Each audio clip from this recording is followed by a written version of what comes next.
আপনি একজন জান্নাতি মানুষ। আসসালামু আলাইকুম ওয়া রাহমাতুল্লাহি ওয়া বারাকাতুহু। আশা করি যে যেখান থেকেই আমার এই ভিডিওটি দেখবেন সকলে ভালো আছেন। আলহামদুলিল্লাহ, আল্লাহ তাআলা আমাকেও ভালো রাখছে। আজকের টপিকটি খুবই গুরুত্বপূর্ণ, এজন্যে ভাবলাম যে হেঁটে হেঁটে না বলে এক জায়গায় বসে বলি। এবং এখানে আমার স্ট্যান্ডও আমি সেট করি নাই, মানে ট্রাইপডটা সেট করি নাই, হাতে রেখে এই মোবাইলটা আপনাদের সঙ্গে কথা বলতে যাচ্ছি। কিছু কিছু বিষয় যেগুলো খুবই গুরুত্বপূর্ণ। আমাদের বাংলাদেশের অনলাইনে যত মানুষ আছে, আমরা যারা অনলাইনে সোশ্যাল মিডিয়া ব্যবহার করি, প্রত্যেকটা মানুষই, সোশ্যাল মিডিয়ার বাইরের মানুষও যদি বলেন, তারা প্রত্যেকটা মানুষই জানুয়ারি মাস থেকে শুরু করে এই বিষয়টা সকলেই জানেন, শরীফার গল্প নিয়ে যেই পাঠ্যপুস্তকের মধ্যে নতুন যে সংস্করণটা হয়েছিল তা নিয়ে প্রত্যেকেই কথা বলেছেন, যে এটা আসলে আমাদের সমাজকে, আমাদের দেশের যারা লেখাপড়া করে তাদেরকে একটা সময় এমন একটা জায়গায় নিয়ে পৌঁছাবে যার মাধ্যমে তাদের বিশাল একটা পরিবর্তন হবে। ইসলাম সম্পর্কে তাদের ভুল ধারণা হবে, ব্যক্তিগত জীবনে তারা যেটা ইচ্ছা সেটা করবে। এবং এই এজেন্ডা যদি বাস্তবায়ন হয়, তাহলে যেটা ইউরোপে হয় নাই, অনেক বছর পরে হয়েছে, আমেরিকাতে অনেক বছর পরে হয়েছে, সেটা আমাদের দেশে প্রয়োগ করার একটা চেষ্টা। তো সেই শরীফার গল্প নিয়ে যখন সমগ্র বাংলাদেশ উত্তাল ছিল, তখন সরকারের পক্ষ থেকে এটাকে তদন্তের জন্য বেশ কয়েকজন আলেমকে তারা নির্ধারণ করেছিল। তো বেশ কয়েকজন আলেমকে যে তারা নির্ধারণ করেছিল, সেই আলেমদের মধ্যে একজন ছিলেন, যার ছবি আপনারা দেখতে পাচ্ছেন, কফিল উদ্দিন সরকার সালেহী। তিনি আলিয়া মাদ্রাসারই একজন শিক্ষক। তো এখন আমাদের এলাকায় বা আপনাদের এলাকায়, প্রত্যেকের এলাকায় কিন্তু একটা জায়গা, যেমন কওমি মাদ্রাসা থাকতে পারে, মক্তব মাদ্রাসা থাকতে পারে, পাশাপাশি প্রত্যেকের এলাকাতেই কিন্তু আলিয়া মাদ্রাসাও থাকতে পারে। তো আলিয়া মাদ্রাসার শিক্ষকরা শরীফার গল্প নিয়ে কোনো একটা বিষয় আওয়াজ তুলেছে কিনা আপনারা জানেন কিনা? তারা কথা বলে নাই কেন? সাধারণ একজন ইউটিউবার, সে ইসলাম সম্পর্কে অতটা ধারণা নাই, কিন্তু শরীফার গল্প পড়ে সে এটা বুঝতে পেরেছে, না, এটা কখনোই আমাদের দেশে হওয়া উচিত না, হতে দিতে পারি না। যারা শরীফার গল্প সেই বই দোকান থেকে কিনে সেই বই রাস্তার মধ্যে এনে ছিঁড়ে ফেলে প্রতিবাদ করেছে, এক একজন মানুষ এক একভাবে প্রতিবাদ করেছে। যখন সমগ্র বাংলাদেশ এটা নিয়ে উত্তাল, তখন সরকারের পক্ষ থেকে ৩-৪ জনের একটা কমিটি গঠন করা হয়। সেই কমিটি থেকে সিদ্ধান্ত নেওয়া হবে যে শরীফার গল্প এটা ঠিক আছে কিনা। তখন তাদের মধ্যে একজন ছিলেন কফিল উদ্দিন সরকার সালেহী। তখন উলামায়ে কেরাম সহ আলিয়া মাদ্রাসার শিক্ষক সহ অনেকেই ভেবে নিয়েছিল যে যেহেতু কফিল উদ্দিন সরকার সালেহী এখানে আসেন, হয়তো সুন্দর একটা বিষয় স্পষ্টভাবে তুলে ধরবেন, সমগ্র মানুষ যে বিষয়টা নিয়ে দাবি তুলছে সেটার ব্যাপারে তিনি একটু সচেতন থাকবেন।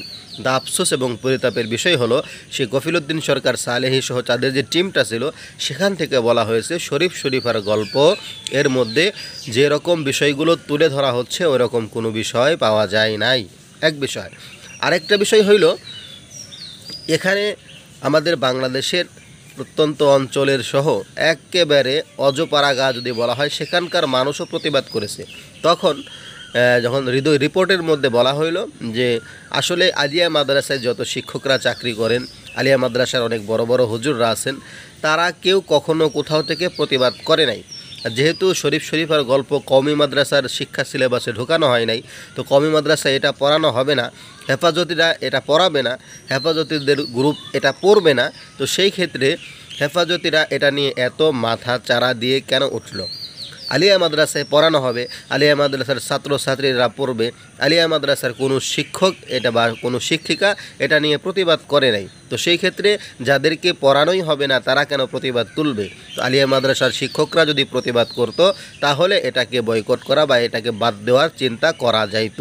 তো সর্বোপরি যে বিষয়টা দাঁড়াইল, আমি আপনাদেরকে সংবাদ পত্রিকার কিছু স্ক্রিনশট দিচ্ছি, সেইখান থেকে আপনারা স্পষ্ট হয়ে যাবেন যে আলিয়া মাদ্রাসার শায়েখগণ, আলিয়া মাদ্রাসার ওলামায়ে কেরামগণ, আপনারা যদি মনে করেন যে আল্লাহর নবীর হাদিস মান সমাতা নাজা, এটার উপরে আমল করে আমরা চুপ করে বসে থাকি, কিন্তু আল্লাহর নবীর অপর এক হাদিসের মধ্যেও বলেছেন যে যেখানে হক বিষয় বলার, সত্য কথাটা স্পষ্ট করে তুলে ধরার, সেখানে যদি সত্য বিষয়টা স্পষ্ট করে তুলে ধরা না হয়, সেটা হবে আপনি যদি সেখানে সত্য বিষয় না তুলে ধরে চুপ করে থাকেন, সেক্ষেত্রে বোবা শয়তানের কাজ করবেন। অর্থাৎ যেখানে সত্য বলা উচিত, যেখানে সত্য বিষয়টা তুলে ধরা উচিত, সেখানে যদি সত্য বিষয়টা তুলে ধরা না হয়, তাহলে সে হলো বোবা শয়তান। তো এখন মানসমাতা নাজার উপরে আমল করে বসে রইলেন, যার কারণে আপনারা ভাবলেন এই সময়ে যদি আমরা এই বিষয়টা নিয়ে কথা বলি, তাহলে আমাদের কথাটা সরকারের বিরুদ্ধে যাইতে পারে, আমাদের কথাটা আমাদের শিক্ষা সিলেবাসের বিরোধী যাইতে পারে, এবং আমাদের চাকরির সমস্যা হইতে পারে, আমাদের বেতন বোনাস পাইতে সমস্যা হইতে পারে, যার কারণেই আপনারা চুপ রইলেন। সেক্ষেত্রে আপনাদের চুপ থাকার কারণে শরীফ শরীফের গল্পের মধ্যে যে টিমটা গঠন করা হয়েছিল তারা কোনো ভুল পাইল না, এবং আমরা প্রতিবাদ করার কারণে বলা হইতেছে যে হেফাজতিরা এটা নিয়ে কেন এত বাড়াবাড়ি করে, কওমি মাদ্রাসার শিক্ষক তারা কেন এত বাড়াবাড়ি করে, তাদের সিলেবাসের মধ্যে তো এটা ঢুকানো হয় নাই। তো আমি বলতে চাই, আপনারা যারা চুপ করে বসে রইলেন শুধু আপনাদের বেতন বোনাসটা সচল থাকার জন্য, এই বেতন বোনাস খাওয়া কি আপনাদের জন্য আদৌ বৈধ হবে? সেটা কি আপনাদের দিলকে প্রশান্তি দেবে? আপনার ছেলে সন্তান যারা সেই টাকা পয়সা দিয়ে তাদেরকে লেখাপড়া করাবেন, আহার করাবেন, খাওয়াবেন, সব কিছু ব্যবস্থা করবেন, সেটা কি শান্তিদায়ক হবে? আপনার মাথার মধ্যেও টুপি আছে, মুখ ভর্তি দাড়ি আছে, আপনি একজন বড় আলেম, অনেক জাননেওয়ালা, সেক্ষেত্রেও কি আপনি মনে করেন না যে আপনার এটা ভুল হবে? কেন চুপ করে রইলেন? আপনি ভাবতেছেন যে এটা বলা উচিত না, কিন্তু এটা বলা যে উচিত ছিল, সমীচীন ছিল, এটা আপনি বুঝতে পারতেছেন না। এরপরে হলো আমাদের আজকের নীরবতায় আমাদের পরবর্তী প্রজন্মকে শরীফ শরীফার গল্পের দিকে উদ্বুদ্ধ করবে। পাশাপাশি এদেশের অসংখ্য যুবকরা, অসংখ্য ইউটিউবাররা, অসংখ্য দিনপ্রিয় মুসলিম ভাই বোনরা যে প্রতিবাদ করলেন আপনাদের এই নীরব থাকার কারণে, আজকে সেটা ধামাচাপা পড়ে গেল। এমনটা কেন হইল? আমাদের মনের দুর্বলতার কারণে। তো আলিয়া মাদ্রাসা নিয়ে, আলিয়া মাদ্রাসার শিক্ষকদের নিয়ে শুধু আমরাই বলেছি তা নয়, একজন বক্তাকেও আমি দেখেছিলাম, হাসিবুর রহমান, সেও আলিয়ারই ছাত্র, বা এখন তিনি ওয়াজের ময়দানেও কাজ করেন, বয়ানও করেন, ইসলামী সঙ্গীত গান, তাকে নিয়েও কিন্তু অনেক কথা আছে। তারপরেও তিনি বলেছিলেন, আলিয়া মাদ্রাসার শিক্ষকরা কোথায়? আপনারা কি মুখের মধ্যে কুলু পেটে বসে আছেন? এত কিছু হয়ে যাচ্ছে, কোনো একজন আলিয়া মাদ্রাসার শিক্ষকের পক্ষ থেকে তো এরকম কথা শুনতে পাইলাম না, কোনো প্রতিবাদ পাইলাম না, কোনো একটা ভিডিও ফুটেজ পাইলাম না। আপনারা কেন চুপচাপ বসে রইলেন? তো শরীফ শরীফের গল্প নিয়ে আমরা অনেক ভিডিও বানিয়েছি। 4 মাস পর্যন্ত আমরা একটা সংগ্রামের মধ্য দিয়েছিলাম। শেষ পর্যন্ত রূপান্তর নাটককে কেন্দ্র করেও এই বিষয়টা আবারও ময়দানে ছড়িয়ে পড়েছে, সকলের কানে পৌঁছেছে যে জুবান নায়ক কর্তৃক রূপান্তর যেই নাটক করা হয়েছে, সেখানে এই ট্রান্সজেন্ডার ইস্যুটাকে প্রমোট করা হচ্ছে।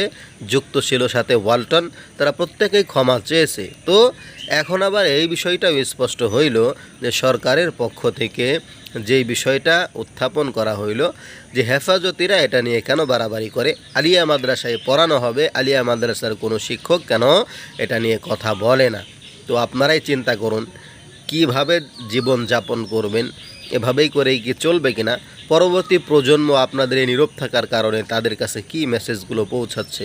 তাদের উপরে কি জুলুম তৈরি করে যাচ্ছেন না? তাদের উপরে কি আপনি এমন কোনো শিক্ষানীতি, এমন কোনো কিতাবের অংশ, এমন কোনো পড়ার পাঠ তৈরি করে দিচ্ছেন না যার কারণে তারা নাস্তিকতার দিকে ঝুঁকে যাবে? আল্লাহ তাআলা আপনাদের সঠিক বুঝ দান করুক। আমি যে বিষয়টা না বললেই নয়, সে বিষয়টাই উত্থাপন করলাম। আসসালামু আলাইকুম ওয়া রাহমাতুল্লাহি তাআলা ওয়া বারাকাতুহু।